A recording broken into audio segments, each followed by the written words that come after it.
J'ai pour habitude de dire qu'un dirigeant qui n'aurait jamais été confronté à un échec, à une difficulté, la capacité à te remettre en cause, te repenser, réfléchir différemment, elle n'est pas du tout la même. On déteste l'échec, et chez l'oral comme partout dans la vie. Mais par contre, il faut être capable de se confronter à l'échec et d'y réfléchir.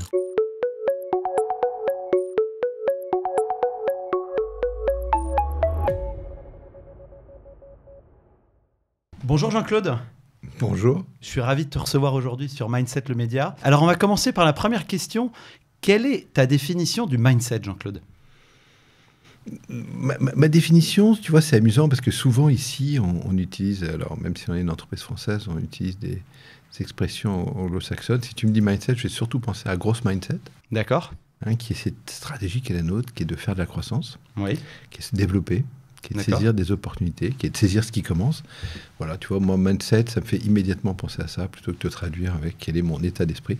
Moi, j'essaye d'insuffler un gros mindset. D'accord. Parce que je suis un boomer et que je me suis pas rendu compte que la planète avait des limites. Ouais. Parce que je pense qu'effectivement, par le développement, par la croissance, par les opportunités, on développe beaucoup de choses. D'accord, ok, très bien. Et le mindset de Jean-Claude, c'est quoi ?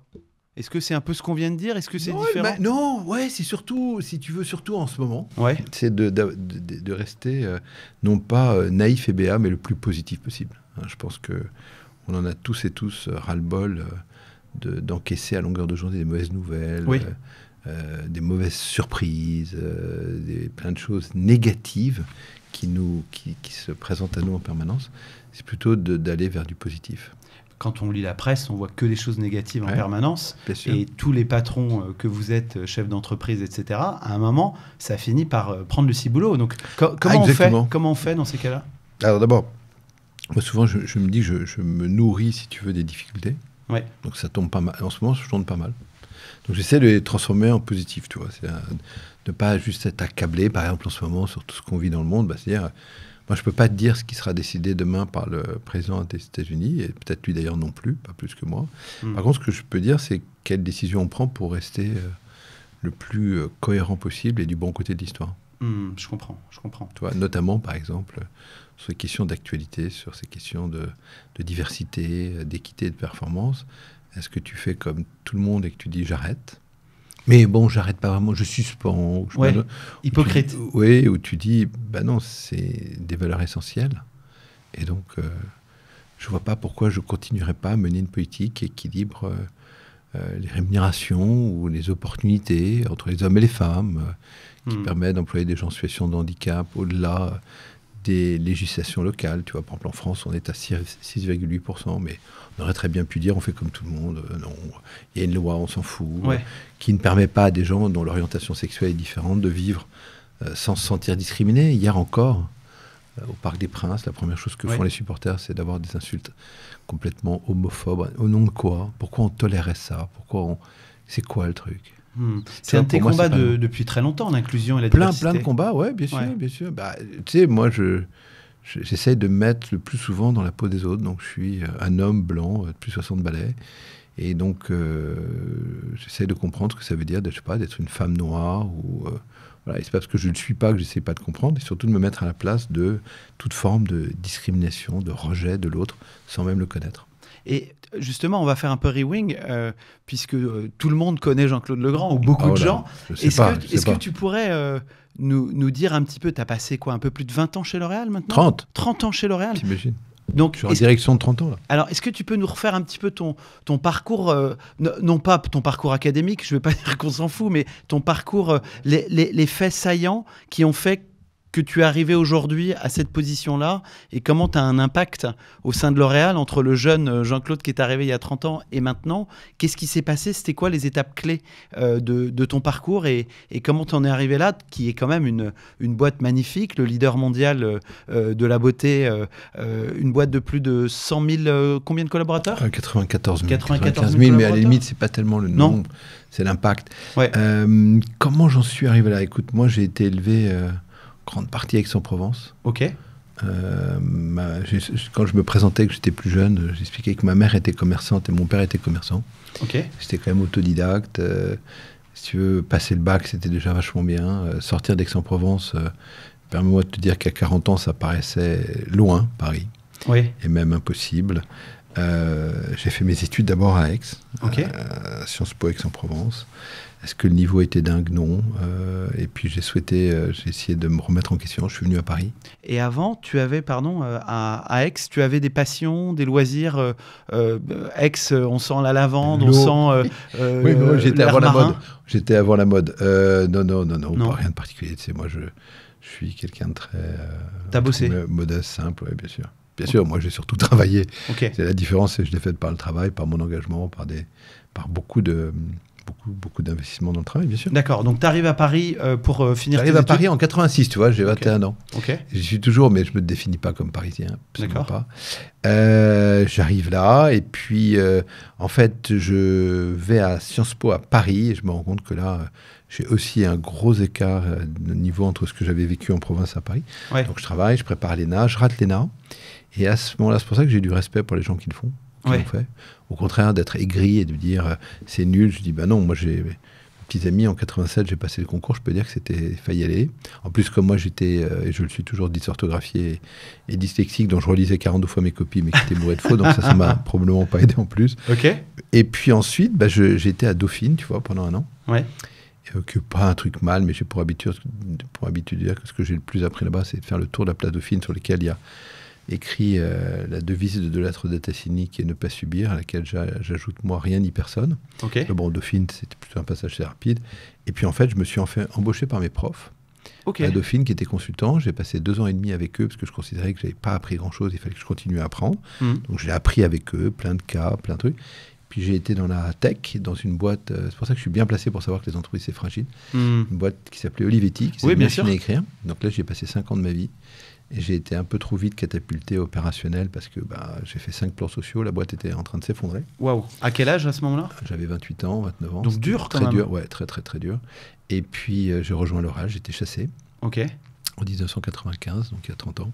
Et j'ai rejoint L'Oréal, Ok. En tant que RH. RH. Ok. J'ai toujours fait ça. Et toute ma vie. petit à petit, tu as gravi tous les échelons pour arriver là où tu es Plein aujourd'hui. différents, ouais. D'abord, j'ai été ensuite DRH d'une affaire, puis ensuite de la France, puis ensuite d'une division, puis ensuite je me suis occupé d'une grande fonction, puis ensuite d'une plus grande division, puis ensuite je me suis occupé de l'ensemble des talents. Et tu vois, j'ai beaucoup changé de job. Mhm. Je me suis énormément remis en question à chaque fois. Donc c'est un énorme boulot, quoi. Ouais, ouais. Ouais. C'est comme si tu changeais de boîte à chaque fois ou pas? Ouais, ou- tout à fait, tout à fait. D'accord. Tout à fait, bien sûr. Alors, avec la même culture, et ça va être. C'est ça la force. avec ça la va être même une bonne culture. transition. Exactement. C'est quoi ta définition de la culture d'entreprise?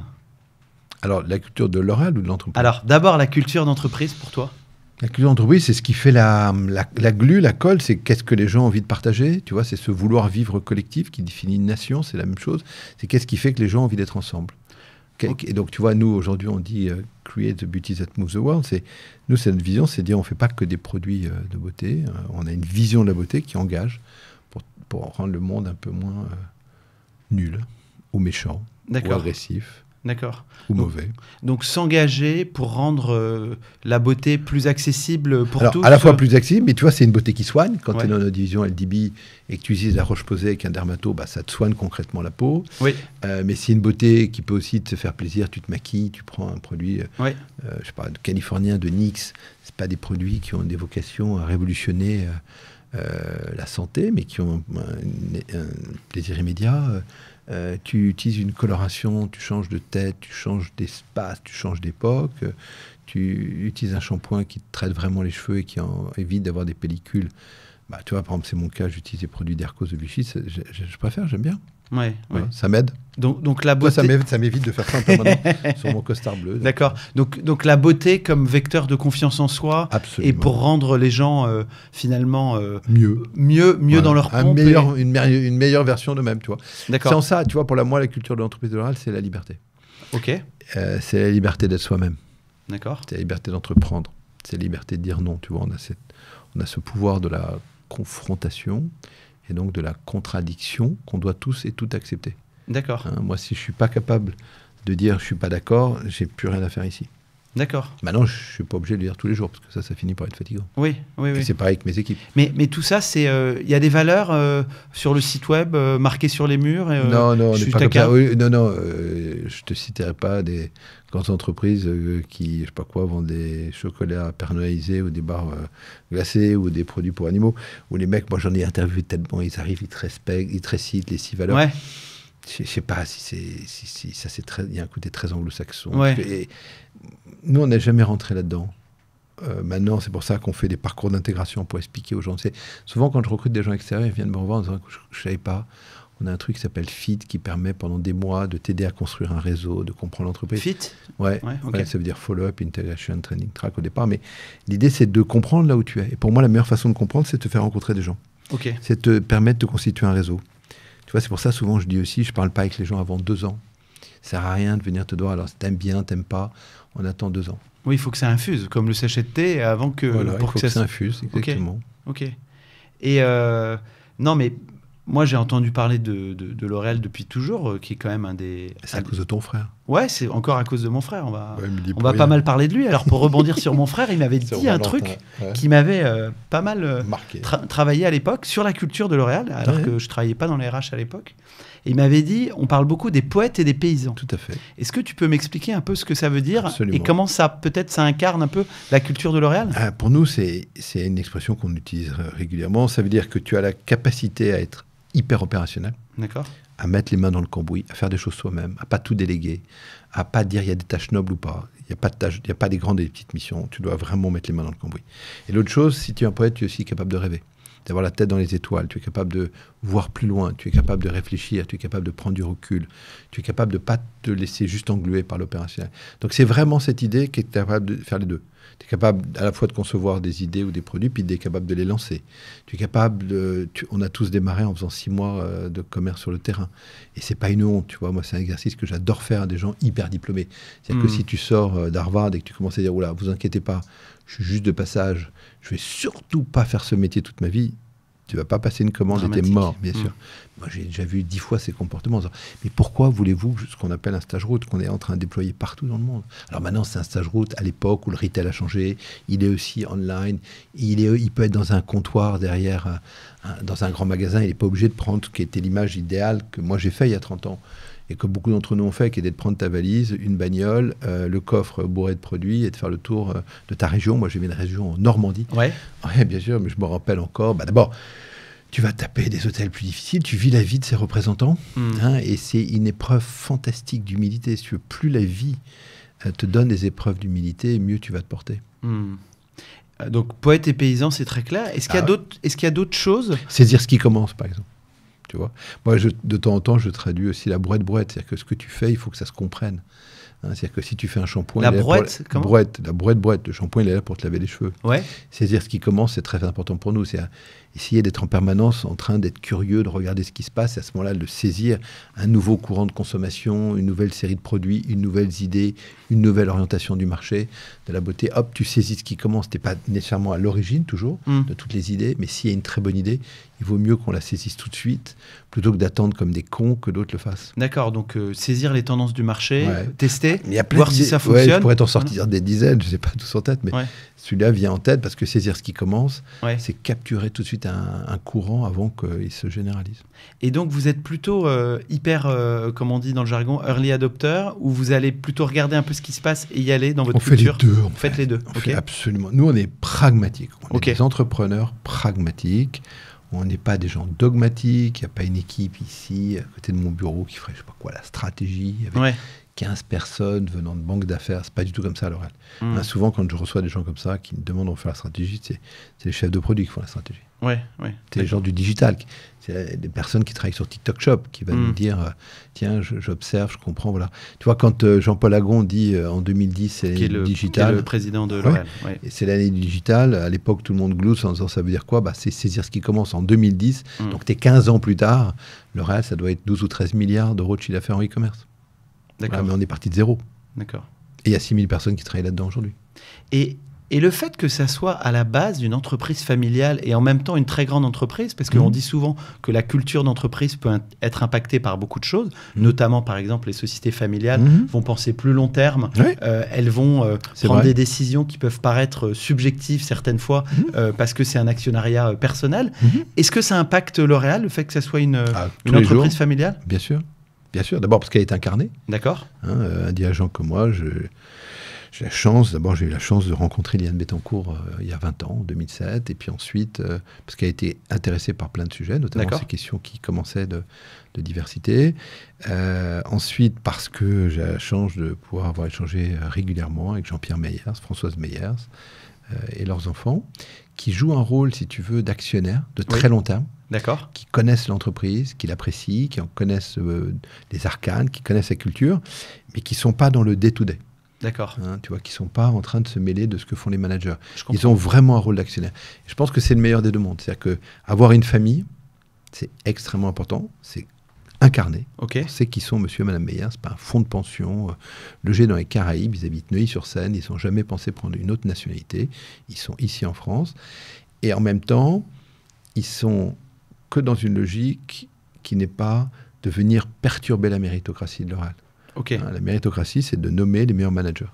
Plutôt que de se dire, tiens, il faut s'arranger avec un tel ou un tel. Donc en fait, si tu veux, tu as vraiment le meilleur de ce qu'une famille peut apporter. D'accord. Du long terme, de la bienveillance, de l'écoute, de la connaissance. Ouais. Ils ne sont pas du tout... ils savent très bien de quoi ils parlent et c'est important pour eux. Ok, mais le fait que ce soit une société cotée aussi, il y a quand même le cours de bourse qui va fluctuer avec tel ou tel... C'est amusant parce que L'Oréal, c'était non coté. Ouais. En fait, c'est Madame Bettencourt qui a fait l'introduction en bourse de L'Oréal en 1963. Ok. Bon, il y a déjà une soixantaine d'années. Donc, à la fois pour nous, c'était hier à l'échelle du groupe. Bien sûr. Et c'est donc aujourd'hui une des plus vieilles sociétés cotées dans le CAC 40. L'Oréal est rentré dans le CAC 40 dès la création du CAC 40, qui est une création récente, qui doit avoir une trentaine d'années. Où, bien sûr qu'il y a une contrainte. Mais en fait, j'allais dire, elle est plutôt positive. D'accord. D'abord parce qu'on a à peu près 3000 collaborateurs qui bénéficient d'actions de long terme. Oui. Parce qu'on a 44 000 collaborateurs qui ont acheté des actions, pas gratuites, qu'on vend. Okay. Maintenant, en gros, vers 6-7 actions, c'est là où tu as le plus intéressant parce qu'on t'en donne. Okay. Donc c'est un panachage, mais il y a 44 000 qui regardent le cours de l'action, plus 3 000 qui sont complètement associés au succès de l'entreprise. Donc effectivement, est-ce que les gens regardent tous les jours? Je ne sais pas. En tout cas, ça donne une énorme conscience économique, mais qui pour moi est positive, qui n'est pas la pression de se dire... Bien sûr que comme dans toutes les entreprises cotées, il y a une pression sur le quarter, sur le semestre, sur la clôture de l'année, mais qui évite de faire des dingueries. D'accord. Mais justement, si on parle de performance, c'est quand même une entreprise qui est extrêmement performante. Oui. Donc, on va demander aux collaborateurs d'atteindre leurs objectifs, de tout faire pour, on va leur donner les moyens. Des objectifs de croissance. Voilà, voilà. Et notre objectif, tu sais, il est toujours le même, c'est de croître plus vite que le marché. D'abord, il y a un truc extraordinaire, c'est que le marché de la beauté, il ne cesse de se développer. D'accord. Voilà, c'est un marché en croissance régulière. Nous, notre objectif, et ce qui surprend toujours tout le monde, c'est qu'on est à la fois le leader, donc supposé être le plus gros et le plus lent, et en fait, on va plus vite que le marché. D'accord. Voilà, donc tout l'art de L'Oréal, c'est de croître plus vite que le marché, par de l'innovation, par la remise en question permanente, par des nouvelles innovations étant ou des nouvelles idées ou des nouveaux lancements. Voilà, donc c'est une stratégie d'innovation permanente. Mais ça veut dire que, donc performance, ça veut dire derrière aussi qu'il faut faire preuve d'audace. Et est-ce qu'on a le droit à l'erreur, du coup? Ça se passe comment chez vous quand on se trompe? C'est très important, cette expression que tu viens d'utiliser, ça s'appelle le droit à l'erreur. Okay. Le droit à l'erreur, c'est que tu peux faire une fois une erreur. Okay. Il n'y a aucun problème. Maintenant, si tu fais 2 fois la même, là, on se demande si tu te mets à réfléchir. Okay. Mais on apprend bien sûr de ces erreurs. D'accord. Je ne vais pas te citer un par un les dirigeants, mais j'ai pour habitude de dire qu'un dirigeant qui n'aurait jamais été confronté à un échec, à une difficulté, moi-même j'ai été confronté à des échecs, si tu n'es pas confronté à ça, la capacité à te remettre en cause, te repenser, réfléchir différemment, elle n'est pas du tout la même. D'accord, d'accord. On le sait tous, on déteste l'échec. Chez L'Oréal comme partout dans la vie. Mais par contre, il faut être capable de se confronter à l'échec et d'y réfléchir. Et qu'est-ce qui ferait justement... que ça colle ou que ça ne colle pas? On parlait de compatibilité quand on s'est vu la dernière fois, entre le mindset, c'est notre métier chez Mindhunter, le mindset et la culture. Moi, je pense que c'est 2 grandes qualités, si tu veux. C'est avoir une grande énergie. D'accord. Et puis être curieux. D'accord. Curieux parce que quand les gens sont curieux, ils sont curieux d'eux-mêmes. Oui. Ils sont curieux des autres. D'accord. Ils vont à la rencontre. D'accord. Ils se dépassent. Tu vois, moi, je suis initialement quelqu'un d'extrêmement timide. Oui. Quand tu me demandais, là, j'ai réfléchi à ta question. En fait, un des tournants dans ma vie, c'est en 1982. Ouais. J'ai 17 ans, je passe mon bac français. Permets-moi de te dire qu'à l'époque, c'était assez coton. Et en plus, comme je te l'ai dit, j'étais déjà, à l'époque, j'avais déjà fait le tour de tout ce que Aix-en-Provence comptait d'orthophoniste. Mais ma mère m'avait rassuré à l'époque en me disant, l'orthographe, c'est la science des ânes. Tu vois, au lieu, elle m'avait dit, bon, tu ne vas pas y arriver, en gros.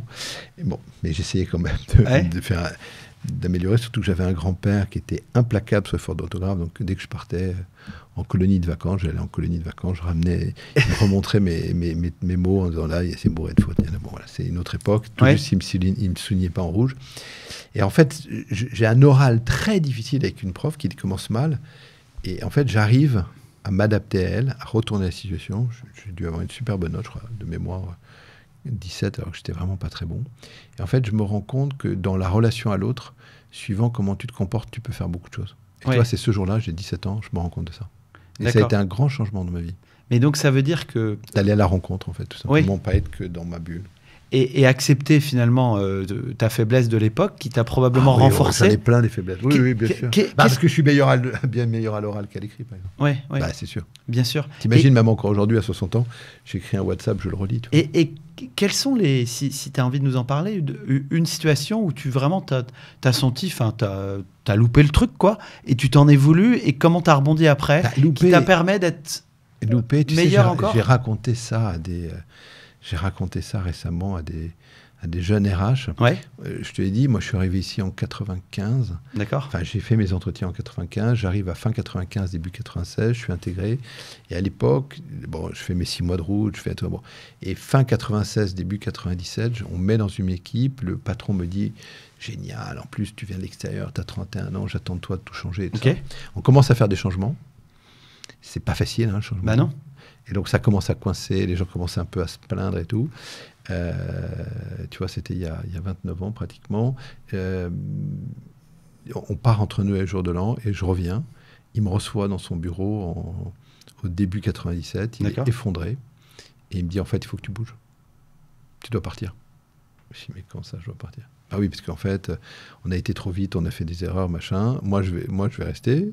Et toi, tu vas bouger, par contre. Et on a swappé, tu vois. Et donc, ça a été un moment extrêmement difficile. Je me suis demandé, j'étais là depuis un an et demi, je me suis demandé si je devais rester, partir. Ouais. En plus, personne n'a eu le courage de m'expliquer ce qui se passait. Donc, vous avez changé de... On m'a swappé. J'ai changé d'affaires. Ok. Donc, oui, d'accord. D'une inélégance absolue. Waouh. Ah ouais, c'est pas mal. Ça pique. Pas facile pour toi à ce moment-là. T'imagines, j'étais à peine arrivé depuis 2 ans, un peu moins de 2 ans. D'un seul coup, on dit, tiens, en fait, le petit Legrand, là, tu vas un peu trop vite dans les changements. Tu changes d'affaires.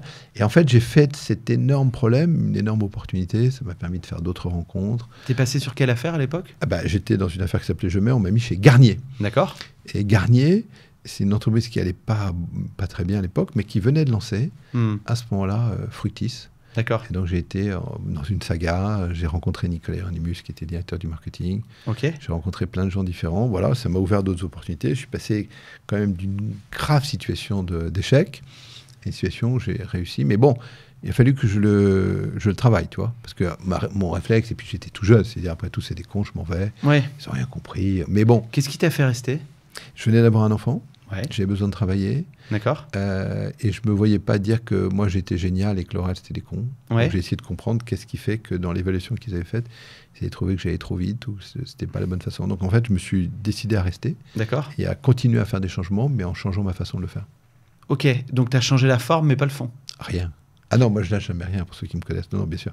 J'ai reculé pour mieux sauter comme dit. D'accord, ok. Mais ça a été un moment difficile. Ouais. Très difficile. Bien sûr.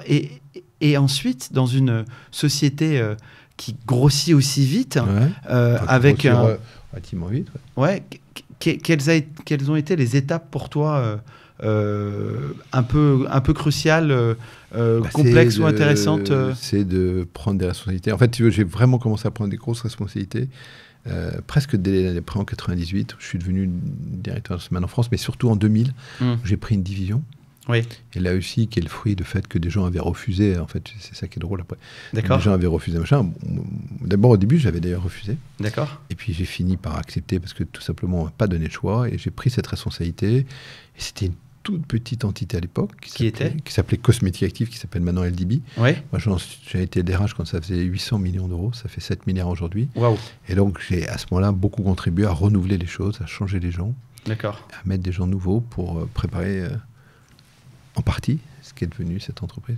Alors, si tu compares, qu'on regarde un peu à l'extérieur par rapport aux concurrents de L'Oréal, quelles seraient les sociétés en termes de culture, qui, j'ai mon talent qui a 30 ans, 40 ans, qui est brillant, qui a les bonnes hard skills, les bonnes soft skills, mais qui a un mindset particulier, lequel va plutôt aller chez P&G ou lequel va aller plutôt chez L'Oréal. Par rapport à la culture, je parle de P&G, mais je peux parler d'autres entreprises. Est-ce que tu as... P&G, c'est malheureusement plus du tout un concurrent ici en Europe, si tu veux. D'accord. Parce qu'en fait, ils ont tout amené à Genève. Moi, j'ai connu un Procter... très puissant ici en France, avec une vraie culture, une vraie histoire. En fait, si tu veux, ou par des rationalisations de ça, ici en France, on n'a plus de concurrents. Donc, quels sont vos 2 ou 3 gros concurrents et qui, pour toi, en termes de culture, sont pour moi, il n'y a pas, en fait, si tu veux. Il n'y a plus, malheureusement, des gens qui ont l'ambition de former des gens sur le long terme, de les préparer, d'investir, de prendre des jeunes. Au mieux, nos concurrents... les plus prestigieux viennent essayer de faire leurs courses chez nous après quelques années, une fois que la sélection a été faite. Mais l'ambition de vraiment partir de jeunes, c'est quelque chose qui s'est malheureusement perdu. D'accord. Et que nous, on a maintenu contre vents et marées. Donc, ce qu'on appelle des pépinières, continuer à recruter des centaines de jeunes ici en France et dans le monde. Hein, puisque dans le monde, c'est plusieurs milliers de jeunes qui démarrent avec nous. C'est ici en France, je ne sais pas combien, 5000 stagiaires, 1000 apprentis. Ouais. D'accord. Et les gens restent combien de temps chez vous en général ? En général, aujourd'hui, là, 18 ans, si tu regardes la population moyenne, elle a plutôt 38 ans, 18 ans, 17, 18 ans d'ancienneté. Les gens ont une très forte... C'est colossal par rapport aux autres entreprises. Oui, mais parce que nous, on dit la beauté, c'est compliqué. Ouais. Et ensuite, on engage les gens dans une aventure où, justement, par de la mobilité interne, par de la promotion, parce que tu ne vas pas être bloqué par le fils d'eux ou un machin, tu te dis, j'ai une possibilité. Si tu veux, moi, je suis arrivé ici en 95, je me suis dit que j'allais... pouvoir peut-être un jour être le directeur des relations humaines de L'Oréal. Je me dis, c'est possible. Tu t'es dit ça ? Oui, bien sûr. À un moment, d'accord. Et si on parle un peu de l'international maintenant, toi, tu voyages beaucoup, tu vois beaucoup tes pairs. J'ai beaucoup voyagé. Ouais. J'ai un peu moins voyagé pour des raisons liées à la planète et à un train à distance. Je revoyage pas mal. Mais j'ai beaucoup voyagé. Ouais. J'ai vraiment fait le tour du monde. D'accord. J'ai été dans toutes les filiales. Et quels sont les pays... qui t'ont particulièrement marqué, un ou 2 pays qui, pour toi, sont... je ne sais pas, que tu aimes particulièrement et pourquoi, et comment, culturellement, ils vont se raccrocher, justement, à la culture de L'Oréal, mais en local, s'adresser différemment. Ça dépend. Si tu me demandes, moi, les pays que j'aime, ils n'ont pas grand-chose à voir avec L'Oréal, même si, grâce à L'Oréal, je suis allé plusieurs fois. Mais tu vois, je reparlais ce matin avec quelqu'un, un des plus beaux pays du monde, pour moi, c'est l'Argentine. D'accord. C'est un pays extraordinaire. C'est beau à couper le souffle. Bon, maintenant, les Argentins, il faut les manier avec dextérité. D'accord. Parce que c'était la 5e puissance économique en 1945. C'est un pays qui est en énorme difficulté depuis des décennies. Donc, ils ont un côté complètement court terme. D'accord. Mais il y a des gens extrêmement brillants. On a d'ailleurs pas mal d'Argentins dans l'oreille. Non, moi, j'aime bien l'Argentine. J'adore le Japon. D'accord. Pourquoi ? Pays extraordinaire. Parce que je considère que c'est l'endroit le plus développé du monde. Mais pas tellement développé... Si, technologiquement aussi, mais en termes de raffinement, d'intelligence, tu vois, je ne connaissais pas du tout le Japon. Grâce à L'Oréal, j'ai pu découvrir le Japon. Maintenant, trouver le talent japonais, là, je suis en train, tu vois, contre vents et marées, même par moments contre mes équipes. Aujourd'hui, le directeur des ressources humaines de L'Oréal sur la zone SAP-MENA, basé à Singapour, est un Japonais. Quelqu'un de formidable. On l'a fait bouger avec sa famille. C'était toute une aventure. D'accord. Parce que les Japonais, ils sortent pas facilement de leur archipel. C'est une île, comme tu le sais. Enfin, c'est même plusieurs îles. Japon, pour moi, fantastique. Et j'ai eu la chance d'aller au Japon quand j'habitais en Inde. Et ce qui m'avait marqué, moi, c'était... déjà, ils parlent peu anglais. Mal. Ils sont très...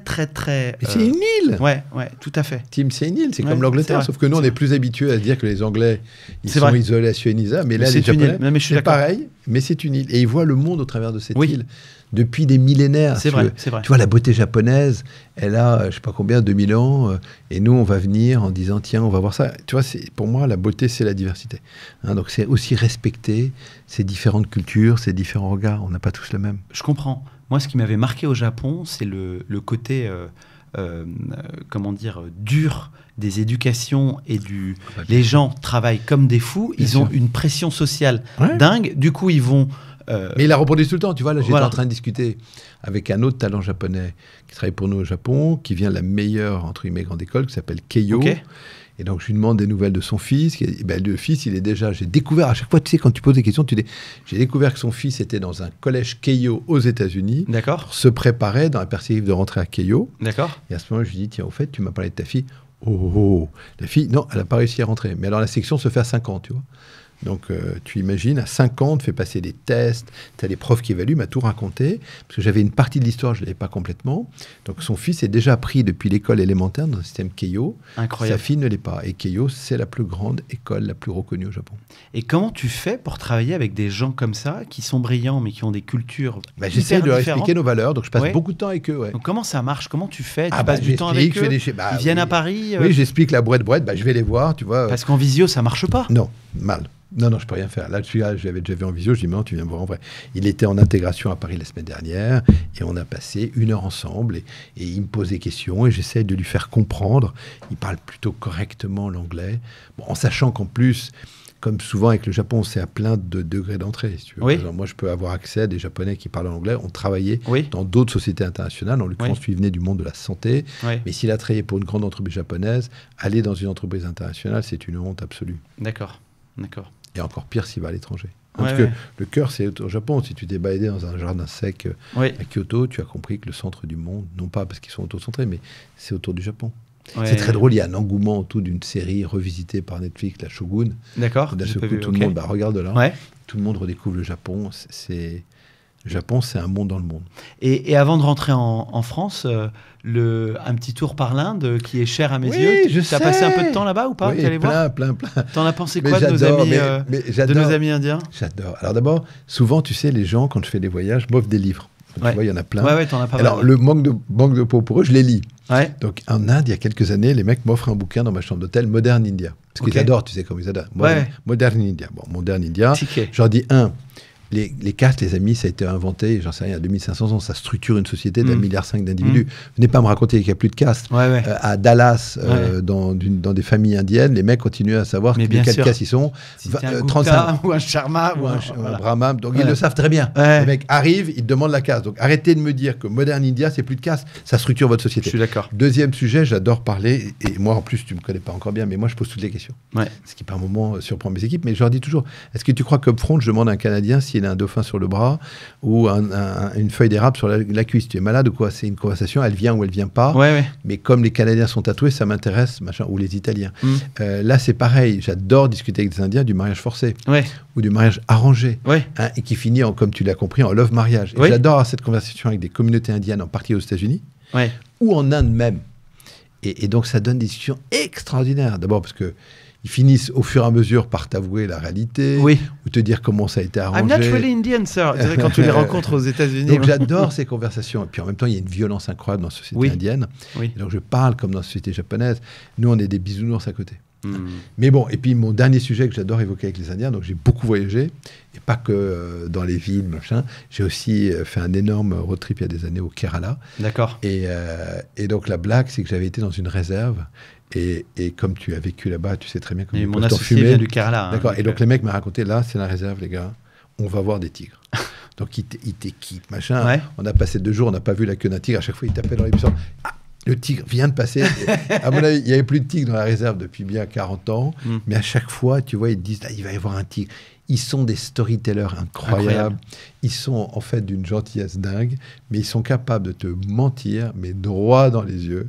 Je te dis, la peau du Oui. tigre, elle est à la sortie du camp. Ils n'ont jamais vu un tigre. Mais pendant 48 heures, ensuite, j'ai fini dans les backwaters. Il y avait des moustiques partout. Et j'ai été jusqu'à Trivandrum. Non, moi, je me suis pas mal baladé. D'accord. Et pour me tester, tu sais, les Indiens, à chaque fois, quand j'étais beaucoup plus jeune, ils me faisaient voyager. Ouais, mais En bien plus, sûr. dans les vols intérieurs. Donc, où les portes se ferment Mais bien pas. sûr. Donc, Bien j'ai sûr. été à Lucknow. J'ai fait plein de trucs pour leur montrer. Non pas que j'avais pas peur, mais que j'étais avec eux. Oui. Donc, t'imagines, je me suis trimballé de Lucknow au Trivandrum. Moi, je vois très bien. je l'ai Du fait. Gujarat. Voilà. Donc, l'Inde, Mais c'est compliqué. comment tu fais pour bosser avec des Indiens qui te disent oui et qui te disent yes sir, Ouais. we'll do it, we'll reach the objective, etc. Et quand un Indien te dit oui, c'est pas forcément oui. Non. Comment tu fais quand toi, t'es patron Alors, c'est L'Oréal hyper à compliqué Paris? parce que on a... Écoute, tu sais, moi, mon sujet, c'est de fabriquer des talents. Oui. Donc, j'envoie des gens en Inde, par exemple. Je sais que ça va les former incroyablement. J'essaie de développer des talents indiens en les sortant. Oui. C'est tout un travail de tous les instants. Tu sais, moi, Oui. c'est des dizaines et des dizaines de... Moi, j'ai rencontré plus de 35 000 personnes dans ma vie. Incroyable. J'ai accompagné des milliers de gens chez L'Oréal. Quand j'en perds un, c'est toujours une difficulté. Tu vois, Là, récemment, un de nos concurrents a fait des nominations internes. Je me suis bien marré parce que c'est 2 personnes que j'ai recrutées, en l'occurrence l'un et l'autre, en tout cas participer à recruter sur le campus d'HEC, intégrer dans les affaires françaises, puis ensuite faire des carrières internationales.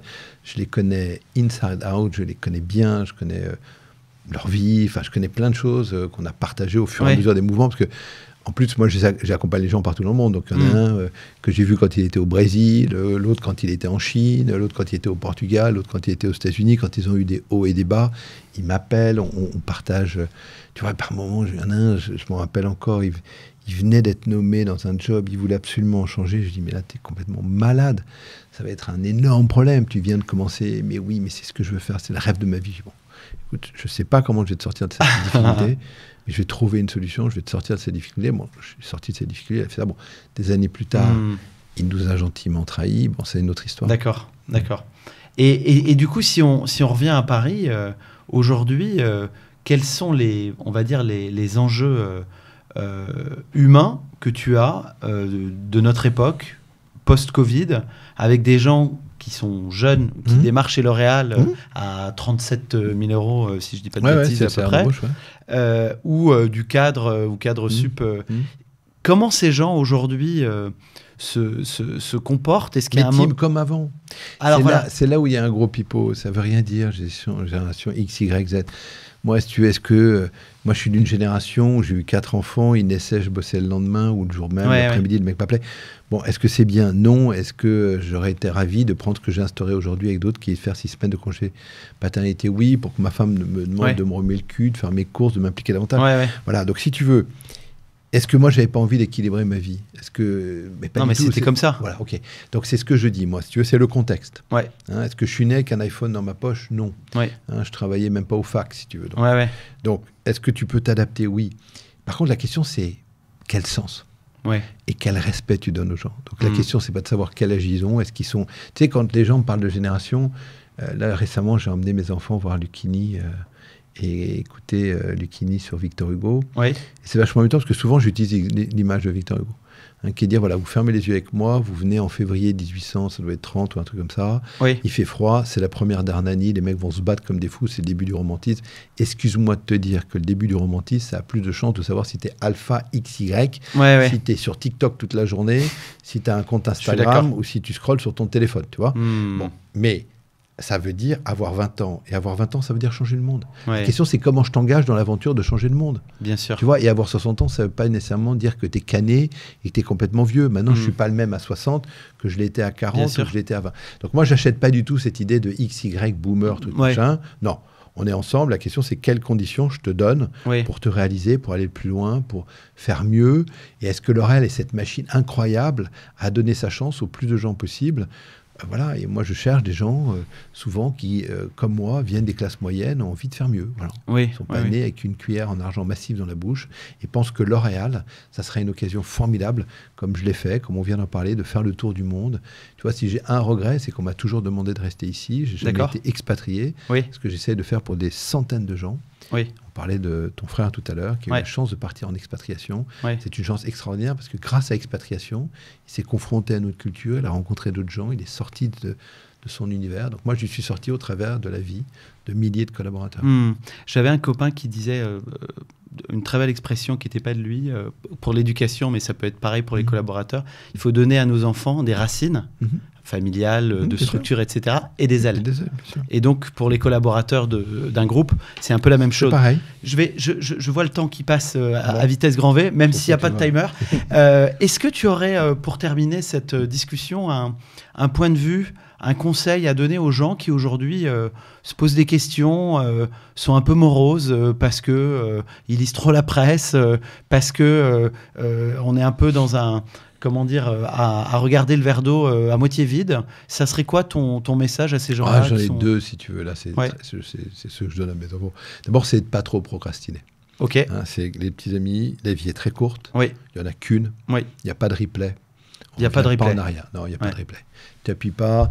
Il n'y a pas de Netflix séries, les gars. C'est pour Netflix. Donc, au même titre qu'il n'y a pas de Disney, il n'y a pas de prince charmant ou de princesse charmante, donc on peut rêver, foutre sa couette là, se dire putain, si machin, voilà. Bon, tout ça n'existe pas. Il y a la vraie vie. Et on n'en a qu'une. Et je leur conseille de la vivre vraiment. Maintenant, par contre, tu vois, par exemple, pour ma génération, moi, j'ai eu la chance de beaucoup discuter avec mes grands-parents. De quoi on discutait avec ses grands-parents dans les années 70, dans les années 80? Moi, je leur ai posé, comme tous mes amis, tu verras, tu feras cette test avec eux, je leur parlais de la guerre. Oui. Qu'est-ce qu'ils avaient fait? Comment ils se sont comportés? Qui a été prisonnier? Qui a résisté? Qui faisait des centaines de kilomètres pour trouver un peu à bouffer? Ouais. Qui vivait dans le nord? Qui vivait dans le sud? Qui a vu les pires exactions? Tu vois, moi, j'avais un père qui était tout petit, mais qui se rappelle de Radour-sur-Glane, parce qu'il était à Saint-Junien, à côté de Limoges, et de ça. Donc, il va encore il se rappelle, si je le fais parler, il est vieux maintenant, mais il se rappelle des Allemands qui lui avaient filé du chocolat. C'était les gens de la division d'Astreich qui, quelques jours plus tard, ont commis un massacre abominable. Donc, tu parles de ça. Oui. Et à partir de là, tu te refermes les yeux et tu disais, qu'est-ce que j'aurais fait? Ouais. Et le rêve de chacun d'entre nous, c'est de ne pas s'être trompé dans le choix. Et ben, ça tombe bien, les amis, c'est maintenant. Donc, il ne s'agit pas de rêver ou de machin. Tous les jours, il y a des défis. Tous les jours, tu es dans la vie qui est compliquée. Personne ne sait ce qui va se passer demain. Par contre, ne pas se tromper du côté de l'histoire, c'est hyper important. Donc, il ne s'agissait pas de rêver pour savoir si tu avais envie d'être un résistant ou pas, de se dire qu'est-ce que j'aurais fait. Et faites-le, les gars. Allez-y. Exactement. C'est maintenant. Ça tombe bien. Vous ne trompez pas du côté de l'histoire dans lequel vous voulez être. Allez-y. Il n'y a pas de replay, c'est maintenant. Exactement. Merci beaucoup, Jean-Claude. Mais de rien. À bientôt. À bientôt.